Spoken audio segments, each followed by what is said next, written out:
کشیری حوالہ یم سات تہ کان کت کران یا سوچان تو پتمو 3-5 ؤریو پٹھن یمن سیاسی حالاتن مز ولنہ آمت تتہ بخاری صاحب بار بار یم ونان کہ یہ ون شاید پوز کانس مگر پوز ون خاطر ساروی کھت بوڑ چیز تمن حالاتن ہند ادراک یہ ونان کہ سیاست کی زمین کا ادراک ہونا چاہیے کیونکہ سیاست کی زمین حقیقت کی زمین ہوتی ہے. اس میں نہ کوئی مذہبی واز اور نہ کوئی جذباتی تقریر کام آتی.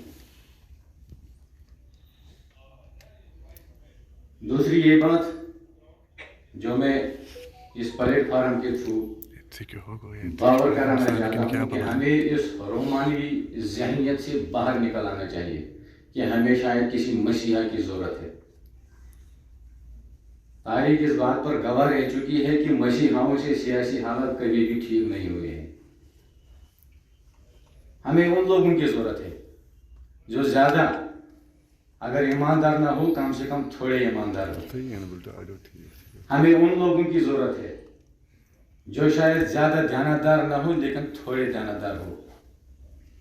ہمیں ان لوگوں کی ضرورت ہے جو زیادہ ہمدرد نہ ہو لیکن تھوڑے بہت اپنے لوگوں کے لیے ہمدرد ہو. اس رومانوی ذہنیت سے جب ہم باہر آئیں گے اس کے لیے ہمیں سب سے پہلے جس چیز کی ضرورت ہوتی ہے وہ ہوتی ہے سیاسی استحکام. کیونکہ اچھے سیاسی نتائج حاصل کرنے کے لیے سیاسی استحکام کی سب سے بڑی ضرورت ہوتی ہے جو شاید ہمیں نظر نہیں آ رہی ہے. جس کو ہم پولیٹیکل سٹیبلٹی کہتے ہیں, پولیٹیکل سیکیورٹی کہتے ہیں, جو شاید یہاں پر نظر نہیں آ رہی ہیں. شاید 2019 کے بعد آپ جہاں بھی جائیں گے کسی سے بھی بات کریں گے ساری ونان کہ سیاست حظ مکلے ون شاید سیاست حظ مزے یا ون ہسا مکلے سیاست. مگر اصل میں کن چیزوں کے پہ آپ کی سیاست کرنی ہے یا کس لیے آپ کو سیاست کرنی ہے. ہاں انہوں نے میرا تعارف دیا, میں سابقہ رکن رہ چکا ہوں, جماعت اسلامی سے وابستہ رہ چکا ہوں.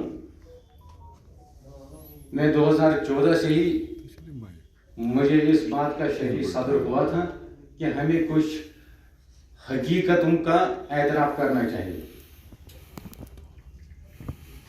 کہ جب ہم کسی حقیقت زمینی حقائق جو ہوتے ہیں, آپ جیو پولیٹیکل سیناریو میں اگر دیکھیں گے تو ہمیں ان چیزوں کا ادراک ہونا چاہیے کہ ہماری حیثیت کیا ہے. مسئلہ کشمیر کے حوالے سے یہاں پر سب لوگ بات کرتے ہیں کہ مسئلہ کشمیر, اور کبھی ہم نے اس بات پر سوچا ہے کہ ہمیں مسئلہ کشمیر کے حوالے سے ہی اگر ہم بات کریں گے آخر اس کا حل بھی کیا ہے. مجھے یاد ہے جتنی بھی میں نے ان محفلوں میں شرکت کی ہے جس کو ہم سپریٹسٹ خیمہ کہتے ہیں یا علیحدگی پسند خیمہ کہتے ہیں, یا ان کے ساتھ اٹھنا بیٹھنا ہوتا تھا, اکثر میں نے دیکھا ہے کہ ان کے یہ جو نجی محفلیں ہوتی تھی وہ اس بات کا اقرار کرتے تھے کہ ہمارا مقدر ہندوستان کے ساتھ جڑا ہوا ہے. اپنی نجی محفلوں میں اگر آپ دیکھیں گے سب لوگ اس پر یقین رکھتے تھے کہ ہمارا جو مقدر ہے وہ ہندوستان کے ساتھ جڑ چکا ہے. مگر باہر آتے ہی شاید میں کہوں گا یہ بدقسمتی ہے کہ پھر وہ فیس سیونگ کرتے ہیں, پھر اپنی محفلوں میں کوئی اس بات کا اقرار نہیں کرے گا کہ ہمارا مقدر ہندوستان کے ساتھ جڑا ہے.